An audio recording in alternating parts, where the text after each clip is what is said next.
You've entered BOOKSTORM with Kristen Civiletto and me, Chris Storm. This is a podcast devoted to best-selling books that matter, books that make a difference.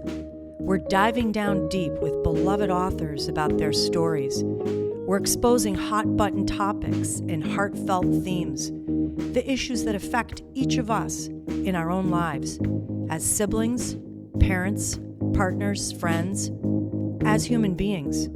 We're braving new ideas, fresh thoughts, hard lessons, and important truths. Those kinds of things that stay with us long after we turn the last page and close the book. Welcome back to BOOKSTORM Podcast, all of you book lovers. You know Kristen and I are searching everywhere to bring you the very best and best-selling fiction. And we have a special treat for you today because we have an author duo, which we've had a few times on BOOKSTORM. But this author duo is critically acclaimed, best-selling, and very highly regarded. Kristen and I adored this book. Welcome Jeffrey Deaver and Isabella Maldonado to BOOKSTORM. Thank you. Good to be here. We love you individually as writers, but the two of you together really is amazing.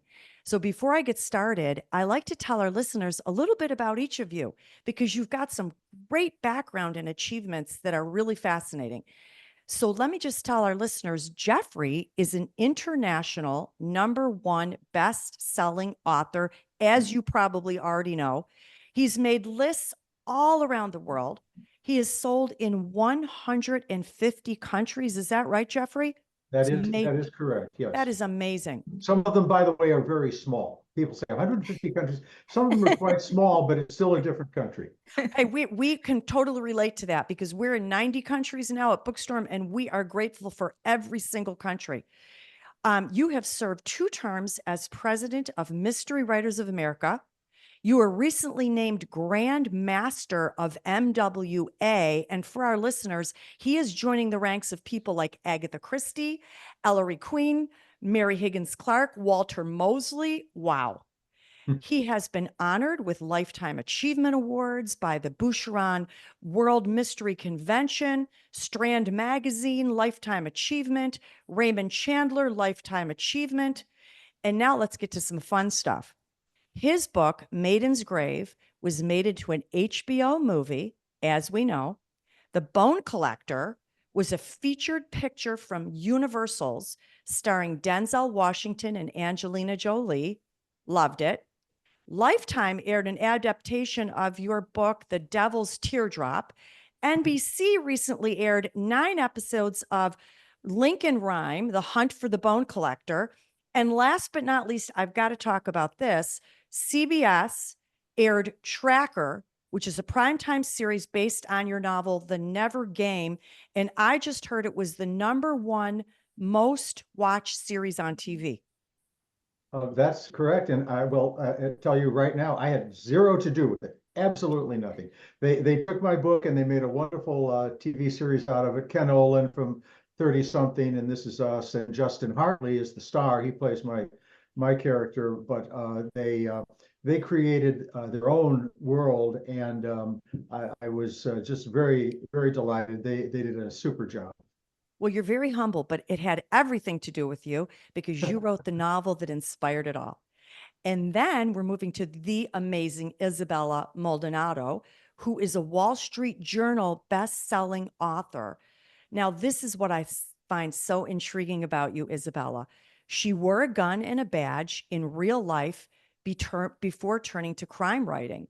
She was a graduate of the FBI National Academy at Quantico and the first Latina to attain the rank of captain in the Fairfax County Police Department just outside DC. Hey, much congratulations to you for that. And coming from a couple of women who believe in women empowerment, we are all rooting for you. She retired as the commander of special investigations and forensics. Now listen to this, listeners. During more than 2 decades on the force, her assignments included, I'm so intrigued by this, hostage negotiations, department spokesperson, precinct commander. Now we know why this book is so amazing, because you have some real life crime solving tucked inside here. She uses law enforcement to bring a realistic edge to her writing. Yes, we know. Now, your book, The Cipher, is soon to be a Netflix feature film starring Jennifer Lopez. Wow. Right in there, too. Your books are in 24 languages. I am just amazed with both of you. We're honored to have both of you on Bookstorm today and put the two of you together. And listeners, we come up with something fabulous like this: Fatal Intrusion. You don't want to miss it. Well, we loved this book, as Chris talked about. In fact, I don't know if you can see the beautiful cover. I think it's pretty intriguing. And this book grabs you from the get-go. So if you'll allow me, I'd love to give our listeners just a summary of what's going on in the story, some of the background. And it's very hard, but I will not give away any spoilers. And that is tough to do in this one. Now, in this series, we're introduced to an investigative duo, and this is the first book of these two together. So that's one of the very exciting aspects of this story. Carmen Sanchez is a Homeland Security agent, and she likes to play by the rules. She is very good at her job, very, very smart. Now, there is a crime wave of murders in Southern California, and when her sister is attacked, she realizes pretty quickly that this may be something connected to those other murders that are going on. She also realizes that a conventional investigation may not be quick enough or in depth enough for what is going on here. So she goes back in her history, and there's somebody that she knows who owes her a favor. And this is Professor Jake Heron. He is brilliant. He's a little bit quirky. He doesn't necessarily have that same desire to stick with the rules. And so maybe that's just what's needed in this case. So we see them teaming up. They've got a possible serial killer that they are tracking, and he doesn't seem to fit any of the normal serial killer type patterns that they are trained to look for. So we see some intriguing things like he has a spider tattoo, and beyond that, they don't know too much. So over the next 72 hours, we see these two in a really intriguing game of cat and mouse, but also it's their interpersonal relationship that is absolutely fascinating. We see those boundaries being pushed. We see that friction and maybe even something else. Did you want to add anything to that backdrop? Well, and thank you so much, because there are, from the very first chapter, as you know, there are twists and turns, and it doesn't take a lot to give away. Now, we have so many twists and turns. If one or two in the course of our discussion today gets given away, that's not the end of the world. But I will say that was very well done, and a perfect synopsis of the story. Wonderful. Wonderful. Isabella, did you want to add anything?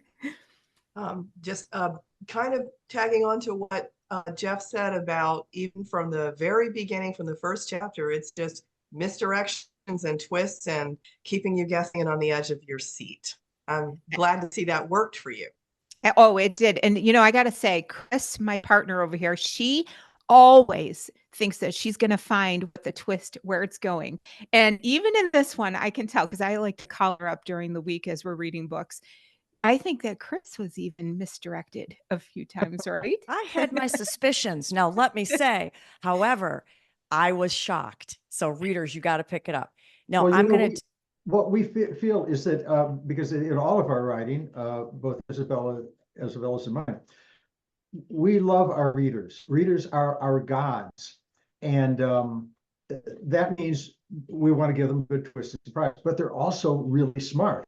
And they're used to the conventions of thriller and crime writing. And so we have to kind of try to outthink them. And we're authors, clearly, but we also kind of put on the cape of a magician or illusionist. And so, misdirection, and watch the left hand while the right hand is doing something else. And that was, quite a challenge, because, people are going to guess some of the twists, but I guarantee all your wonderful listeners out there, you're not going to get all the twists. You definitely are not. And I've got to dive right in, because I can't wait to talk to both of you about the character Dennison Fallow. It's not giving any spoiler because he appears in the first chapter. He's our antagonist.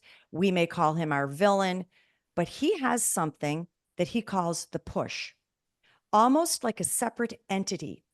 It's a craving to hurt. It's embedded within him. Like, what is it from? DNA, childhood trauma, adult abuse, whatever the reason. The only way for him to satisfy it is to cause pain. Now, thank you for showing us this, because we see this in the real world on a smaller scale. We see people who bully, people who find satisfaction in causing emotional pain and conflict. But could each of you expand upon your research, why you added this character, how and about his toxic trait? What pushes a person to find pleasure in torture, or let's say the taking of a life? Isabella, do you want to get started on that? Because you introduced him in the first chapter, and did such a great job in a very brief way encapsulating his his kind of I'll call it demonic, not in a satanic way, but just the evil side. And maybe I can fill in then. Well, I borrowed from some of the interviews that I've done of actual criminals and some of the research that I've done as well. And so sort of basing it on that, again, grounding things in reality, what was important was to think about how people are driven to do things that the rest of us would find reprehensible. And this is something that, again, I learned kind of on the job, is that everyone is the hero of their own story. So people tell themselves things to mitigate what they do. No one looks in the mirror and thinks that they are seeing a monster. They look in the mirror and they see a victim, or they see a misunderstood person, or they see someone who was given a bad deal or a hard life, or what have you, fill in the blank. So this is part of it. So looking at it from his perspective, because this book is written in multiple point of view. So one of the points of view is the antagonist character, and it was important to be able to have readers be able to certainly not approve of anything, but just to definitely understand or have some grasp of what it was. And I'll hand it off to Jeff, because Jeff is the one that came up with the term the push. When we create a character, there are two aspects. One is to make sure the character is credible. We don't want any superheroes, and also that they're fully fleshed out. If you see a bad made-for-TV movie, how do you describe who the villain is? Well, it's very easy. You give them my hairstyle or lack of hairstyle, sometimes with a ponytail, it's a very bad look, and a black jacket, and immediately we know they're a bad person. Or we make them head of an oil company or big pharma, and we don't have to waste any more time on it. Well, but of course, readers see that, been there, done that, viewers or readers, and they lose the emotional engagement. And these books, well, frankly, all books, are about the most intense emotional engagement you can have. And that involves creating very credible villains. We can talk a bit, and we probably will, about our protagonists, but the antagonists as well have to be very fleshed out. And I was, reflecting on what could there be within this man to drive him to do something bad. Well, we weren't sure, and I should tell you that we can probably get into this a little bit later. But the mechanism of writing the book is that Isabella and I did a quite extensive outline, probably 40 or 50 pages, and then came up with probably 50 chapters that expanded to about 80 chapters over the course of the writing. And some of those chapters were devoted to Fallow. We were in his frame of mind. But part of what I tried to do with him was to create this urge that we all have. And I called it the push rather than the quote desire to kill, because I wanted readers to think, I've got a push too. Now, it may be a push to play golf, or maybe a push to watch television shows, or maybe a push to do something creative, or a push to be a good salesperson, or a good brain surgeon. But there's that drive, and I wanted people to think, oh wow, I get that. I don't want to kill anybody, but I feel what he has felt. Yeah, you did it. So do you believe an antagonist and the villain should have some minuscule redeeming quality that we can all relate to? Something likable, something understandable? Well, yes. Oh, yeah, I think so. Because when the Fatal Intrusion is a series of conflicts and questions. The characters always run up against these obstacles. We rather sadistically manipulate our poor characters. And when the antagonist runs up against his obstacles, we think, oh no, well, we don't want him to succeed, but we are now in his mind, in his psyche, and suddenly, let's say the gun that he thought was there, this isn't in the book, but the gun that he thought was where he hid it is gone. Oh no, the good guys are coming to get him. And we want to feel a little, we want to feel a little anxious for him. And I think that's an important thing to do, to just, get. I heard Stephen King say once, when asked the question, how does he write books? He said, it's easy. I put my characters in a pressure cooker and turn up the heat. And that's exactly what we try to do. It was brilliant. Thank you. I want to ask you a little bit about something that Special Agent Eric Williamson believed. He wanted to improve and really change the way that Homeland Security operated.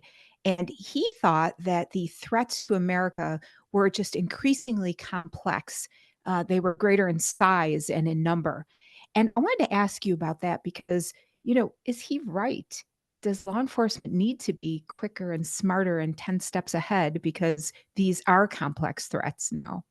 Isabella might want to take that one, and you might also want to just mention about what you learned. Well, I had no idea this existed. Homeland Security Investigations, which is what Carmen works for. So that might be interesting to talk about a little bit. Yeah, well, we knew we wanted this to be a police procedural, but we were talking about what kind of agency we wanted to deal with. And we thought, well, let's do something fresh and different that hasn't been done to death. And so doing some research, we landed on HSI, which stands for Homeland Security Investigations. It's the law enforcement arm of DHS, of Homeland. And a lot of people, it's funny because a lot of people haven't heard of it, but it's huge. They have over 10,000 agents in countries all over the world and the United States, obviously. And so it was fun because we're thinking, okay, we can kind of make her go anywhere, do anything, but we'll start in her backyard. And then it was a matter of, and this is obviously what you do in fiction. You start with reality and then you sort of take liberties. So there's a national security division that is part of HSI. And so we decided to have her work for that. And then from there, we went on and, did like a subsection that, is fictional. So I think that was interesting. But yeah, I think a lot of people don't know. And as far as the threats go in answering your question, I do believe, and Jeff and I talked about this, and we thought it was important and interesting to include the notion that threats are ever changing right now because we live in an interconnected world with online access as well as just access to all kinds of other things. People become radicalized very easily, or people can research and find how to hurt people easily online. It is surprising how much that can happen. And now we have more of what are called lone actors now. 20 years ago when Homeland first started, they were looking for terror cells. And now it's people that are self-radicalizing. There's not even a cell. It's much harder to investigate. People, sort of do it amongst themselves. And with algorithms and other things going to the internet, it's easy to see how it happens. And so in that sense, we wanted to make it sort of topical and timely, but also very much in a traditional police procedural sense. There's an element too of crime writing that this concept is very helpful for, because you know, fortunately, mass terror attacks have been rare. Consequences absolutely horrendous, but they have been rather rare. And you know, for the bulk of our readership, have happened in other places. New York, for instance, and the bulk of America does not live in New York. But many people in America know that there's kind of a strange fellow living up the street, or that his or her son or daughter has been online and is troubled by something they've seen. And this happens everywhere.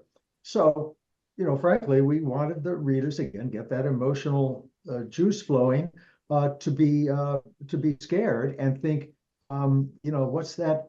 What's that shadow? Oh, it's not a huge terror cell, but it's maybe somebody who's following me.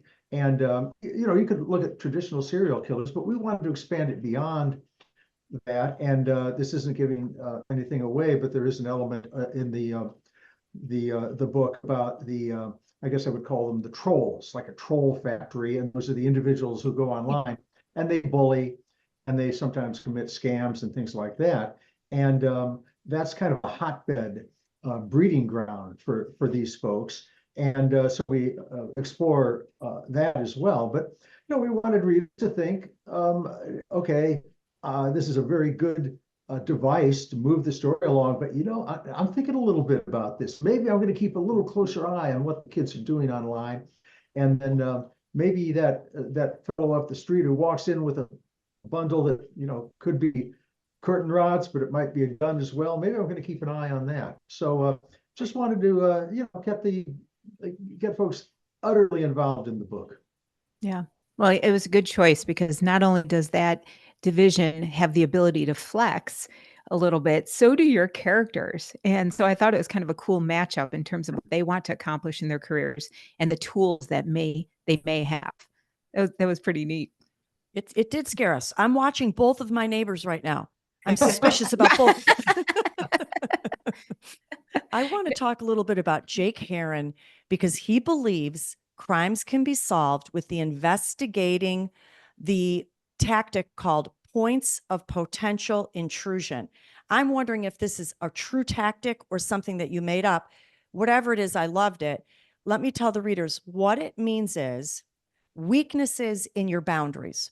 Okay, so for example, someone or something deliberately entering into a place or situation when they're not welcome or invited. It could be criminal. I took it this far: political, personal. Can each of you tell us a little bit more about this tactic, its importance, and I feel like it might be relevant even in our everyday lives? Well, I joke sometimes. I was an attorney for a long time, Wall Street lawyer, and I was, you know, very conscious of this concept of intrusion with respect to my clients. Now, it could be a government investigation. It could be a civil lawsuit. I didn't really do much criminal work at all, but crime, of course, as you were just mentioning, has an element of intrusion too. But I never really put a name to it until we sat down and started to think about the book. And I thought, well, okay, this is kind of a clever idea. I'm going to make Jake an intrusionist. And then I turned to Isabella and said, I have no idea what that means. And then we talked about it. It just seemed like a good phrase. And so Jake turns out to be, as you kind of alluded to, he's a cranky, offbeat professor sort who lectures about the dangers of intrusion. And he has as his career something that's quite interesting. He's called a pen tester. That's a penetration tester. And that's someone who is, in his case, a former black hat hacker, now gone over to the good side. And companies and government agencies hire him to you know, try to break into their computer servers to find weaknesses, and try to break into their physical facilities as well. And so in the book, Jake and Carmen work together to try to find these points of intrusion, and that will maybe lead them to Dennis and Fallow, maybe lead them someplace else, and that's where I have to stop talking. Isabella, do you want to add anything to that?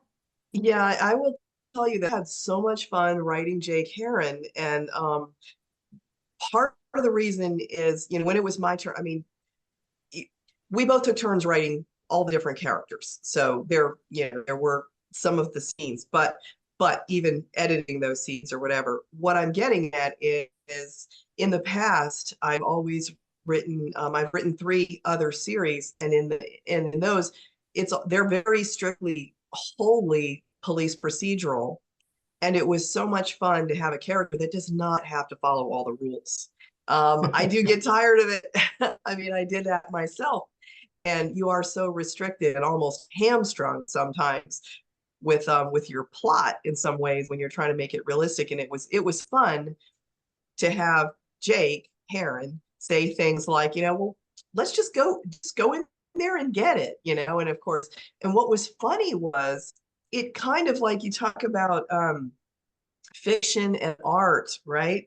And so sometimes Jeff and I would literally have these conversations when he in the outline, you know, he would have them go and get something. And I would go in the outline. I'm like, nope, can't do that. That's like, yeah, you know, and we would laugh about, there's that pesky Constitution always getting in the way. And, you know, and then we'd have to explain, you know, so we'd have to write it a different way to where either, you know, Jake may have to freelance a little, or there has to be other things that go on. But literally some of the same things that readers are enjoying are based on conversations that Jeff and I literally had to have about, you know, what law enforcement officers are allowed to do. Yeah, we loved him. Novels have layers to them. You know, there's the basic crime. Is Dennis Fellow going to kill somebody else? Is something else going on? But that's one source of conflict, but you can't stop there. There has to be all kinds of conflicts. And there's actually, this I can't give away at all, but there's what I would call geopolitical or large social conflict that comes up at the very end. But one of the conflicts is the personal relationship between Jake and Carmen. And it's incendiary at times.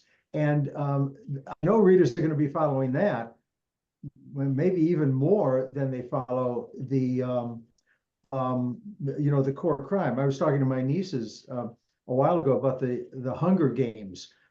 You're probably familiar with that story, which I frankly had some problems with the children, you know, attacking and killing each other as part of a ceremony. But I said, you know, I kind of found that I had some ethical problems with that premise. Had they been over 18, probably I would have felt differently, but no, they were kids. And the girls both said, oh yeah, we forgot about that. It was basically a love story. We just wanted to know who Katniss was going to go with. And see, that's the personal stuff that you have to keep going in the throughout the books. And that people turn pages. Yeah, absolutely. I see Sanchez and Heron working together for a very long time because you're right. The electricity, the friction between them is palpable. And I wanted to ask you just a little bit about what instincts do they each bring to the table that makes them such a good partnership? You want to start? I hadn't thought about that. Sure. Well, I'll start with Carmen Sanchez. She has the cop instincts, which include an internal BS detector that, you know, cops do develop after a long time of being lied to repeatedly. After a while, you get an instinct for that. And also just the idea of situational awareness, that anyone who has a gun and a badge, after a while, you do develop this strong situational awareness. And if you're not careful, it can turn into hypervigilance. And she's a little bit that way. And she actually that's one of the reasons she taught her younger sister some moves, some self-defense moves and things like that, because she's always worrying about, you know, who might be coming after her or whatever.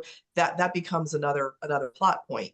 But, and then the final thing I will say is that and this is again based on her background, this is both cultural and part of her career in law enforcement, is she had developed strong family bonds and fierce protectiveness. And so she is fiercely protective of her little sister And that is something else that we do explore in the plot. And, it's not giving anything away to talk about family matters. And these people that we create, Jeff was talking about making them fully fleshed out. That means they have families, they have personal lives, they have issues that they have to deal with, they have a background, they have other things. And so we, strategically bring out a little bit of it. There's still 90% of the icebergs under the water, but we do give you that intriguing 10% to make sure you understand that there is a lot going on.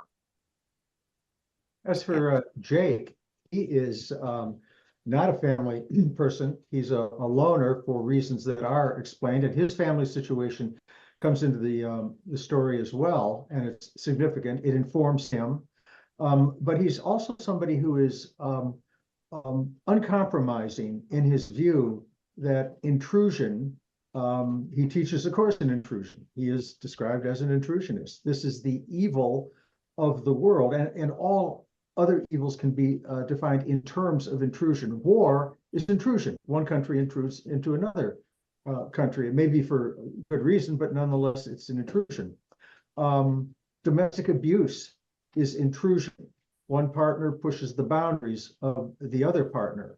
Crime, of course, is an intrusion in two senses. One, it can be intrusion for its own sake, a murder. You intrude into the life and end that life of the victim, or it could be adjunct to another crime, intrude into a warehouse to steal a painting or something like that. So he's very focused on that. He analyzes everything and everyone in terms of that, and he has no patience for people who intrude. I mean, imagine being a telemarketer and calling Jake Heron. That will not end well, I guarantee you, especially because he knows how to hack. And so that could be quite an enlightening experience. But he doesn't play by the rules. And of course, that's one of the arcs in the story of what's going to happen. He doesn't play by the rules. Carmen does.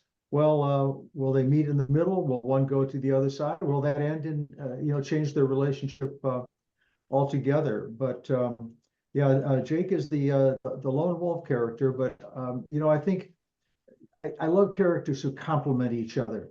Well, I mean, complement, with the E. They fill in the gaps, and I think that's what Jake and Carmen do. They absolutely do fill in the blanks with each other. We love them. And Kristen and I were talking a lot about the chemistry between those two. And just like your nieces and your grandchildren, was it that said, we followed that romance through the whole thing. It was very important. Well, let me ask you both, before we let you go, what are you working on next, together or separately? There's a sequel, book 2. We are working on it right now.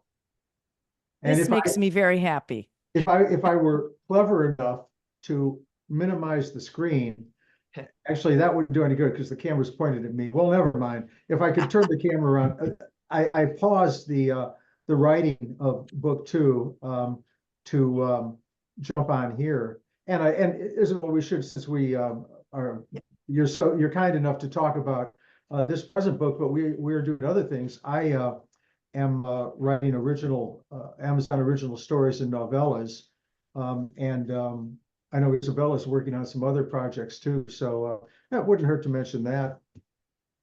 Of course. Yes. We love to hear all of it. You're both very talented. We are in awe of your writing careers and your professional career, Isabella. And we thank you for coming on with us today.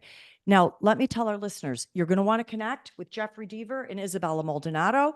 They each have very wonderful websites. Are you each active on social media at all? Yes, completely active. Completely. Facebook, Instagram, X, now Twitter. Connect with them there. You're going to love this book. Comes out, I believe, on September 1st. And we're going to air this podcast on that date. Make sure it's heard all over the world. And we hope you'll come back again with the next book because it's been a lot of fun talking to both of you. Thank you so much. A real delight. Thank you both. Thank you.